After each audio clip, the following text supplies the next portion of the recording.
안녕하세요. 뉴스와 사람들입니다. 기획예산처 장관으로 지명된 이해운의 첫 등장은 이랬습니다.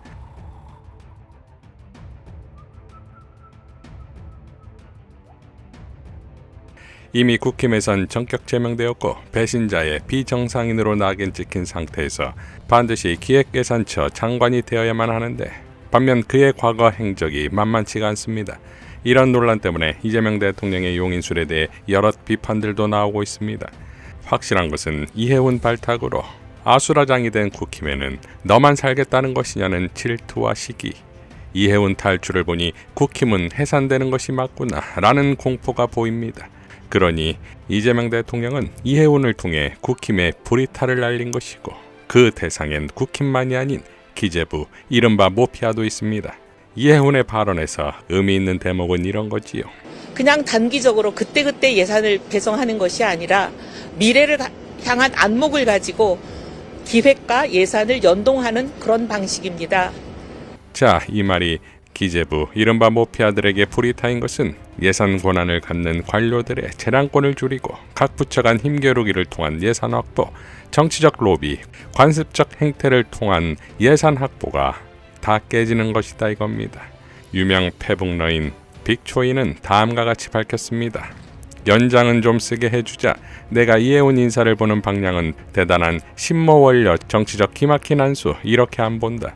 이해운급은 그리 정치적 자산이 많지 않다. 그냥 대통령이 필요했나 보다 정도다. 기재부 모피아라고 들어봤을 텐데 이쪽 고위 공무원은 대부분 국힘 쪽이라고 보면 된다. 태생이 그렇다. 어차피 민주당 인사 보내봐야 앞에서 예예하고 일 안 하고 자기들끼리 주물딱거리고 만다. 그렇게 주물딱거리는 예산이 700조다. 저번 대선 때 홍남기가 수십조 없다더니 선거 끝나니 딱 나오는 거 봤잖아. 이렇게 수도꼭지 틀어주면 행정속도가 매우 느려지기도 빨라지기도 한다. 장관은 길어봐야 1, 2년이지만 사무관 이상급은 몇십 년 근무하니까 예산 파워가 막강하거든. 그러면 자르면 되는 거 아니냐? 공무원의 임기는 헌법이 보장한다. 대통령도 못 자른다. 그럼 보직을 바꾸면 되지 않느냐? 모피아가 괜히 모피아인가? 선임이 안 한 거 내가 해주면 카르텔에서 영구 제명되는 것이다. 꿀은 카르텔이 공급해주는데 검사는 언론 타니까 누가 나쁜지 보이지만 모피아는 욕할 인간인지 보이지도 않는다. 좋든 싫든 이 모피아들 데리고 5년 일해야지. 그래서 국힘 쪽에서 경제 좀 알고 그나마 만만한 이해운을 한번 보내보는 것이라고 본다. 순전히 예산 부처를 장악하기 위해서 말이지. 이해운이 가서 장악이 될지는 모르지만 적어도 민주당 쪽 인사보다는 좀 더 말을 들을 것이다. 이해운은 학연지연 정서로는 같은 태생이니까. 장관은 임기가 없다. 별것도 아닌 자리라는 말이다. 국힘이 저렇게 화내는 거 보니 잘된 인사 같기도 하고 뭐 그렇다. 이재명 대통령을 끝까지 지지합니다. 29일 최고위에 참석한 김병기 원대는 2026년 내란의 완전한 종식을 실현하고 민주주의가 완전히 바로선 대한민국을 만들겠습니다.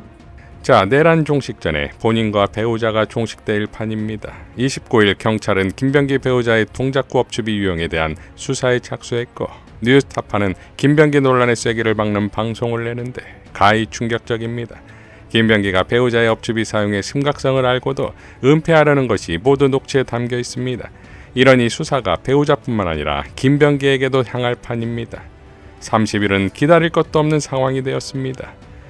정치검찰 조작 기소 대응 특위는 성명을 발표하는데 쌍방울의 800만 달러의 자금의 실질적 목적이 주가 조작이었음을 입증하는 쌍방울 내부 문건을 공개했습니다. 특히 소위 대북송금 사건으로 알려진 사건과 관련해서 이화영 전 부지사를 접견하는 등 왜곡된 사건의 진실을 밝히기 위해서 노력해왔습니다. 이 과정에서 진실을 밝힐 수 있는 결정적인 제보들을 접수해왔고, 이중 결정적인 제보를 오늘 공개함으로써 사건의 본질을 명확하게 하고자 합니다. 가장 중요한 점은 대북송금 800만 달러라는 사건의 실체가 무엇인가 하는 점입니다. 지금까지 이 사건은 경기도가 북한에 주기로 한 돈, 그리고 당시 경기지사의 방북 비용이란 이야기로 굳어져 왔습니다. 하지만 이를 추적하는 과정에서 결정적인 제보를 받았습니다.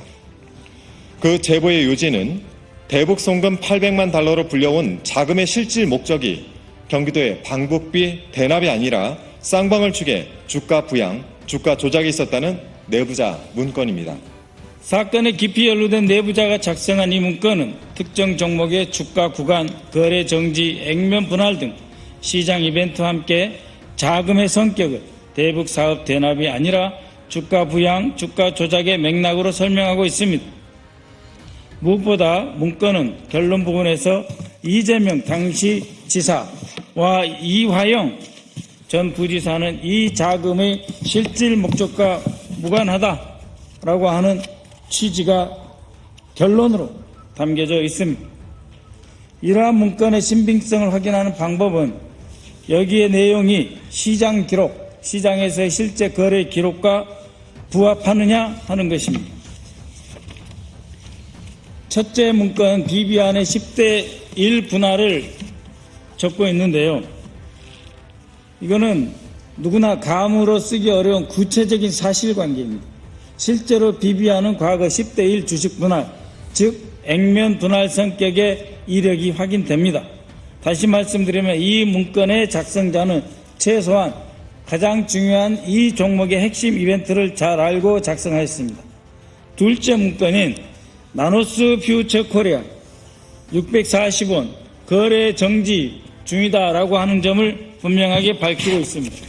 거래 정지 상태인 바로 이 주식이 어떻게 다시 주가가 공중부양했는지를 보여주고 있습니다. 또한 문건 곳곳에서는 거래 정지, 분할, 특정 가격 구간 등 주가 조작 수사에 통상 문제가 되는 사건의 골격이 그대로 반복되어 사용되고 있습니다. 즉 돈의 성격을 시장 범죄의 관점에서 설명하는 내부자가 아니면 알 수 없는 내용입니다. 결국 이러한 증거들은 이 사건이 방북 대가 사건이 아니라 주가 조작 사건이라고 하는 것을 분명하게 보여주고 있습니다. 이상입니다. 이에 더해 금융감독원에서도 주가 조작 혐의 조사를 무마한 의혹이 있습니다. 쌍방울그룹의 주가 조작 사건이라면 한 가지 더 짚어봐야 하는 점이 바로 이 지점입니다. 금융감독원은 이를 몰랐었나? 의문을 제기할 수밖에 없습니다. 저희는 금융감독원도 이 부분을 분명히 알고 있었다고 주장하는 바입니다. 2022년 4월 초 쌍방울그룹 계열사인 BB안, 나노스, 미래산업, 광림 등 여러 종목이 이틀 연속 상한가를 기록한 뒤 급락하는 등 전형적인 이상급 등락 양상을 보이자 금융감독원이 주가 조작 의혹 조사에 착수하였습니다. 하지만 어째서인지 이 조사는 금세 마무리되었고 각종 의혹들은 무마되었습니다. 또 2022년 7월에는 김성태 회장 본인조차 금감원에서 주가 조작 관련 조사를 받았다는 취지로 언급한 바가 있습니다. 즉 적어도 그 시점에 금융감독원은 쌍방울그룹주 주가 조작 가능성을 분명히 인지했다는 것입니다. 금융감독원은 당시 조사에서 어떤 결론을 내렸습니까? 진실을 밝혀야 합니다. 이상 뉴스와 사람들이었습니다. 시청해 주셔서 감사드립니다.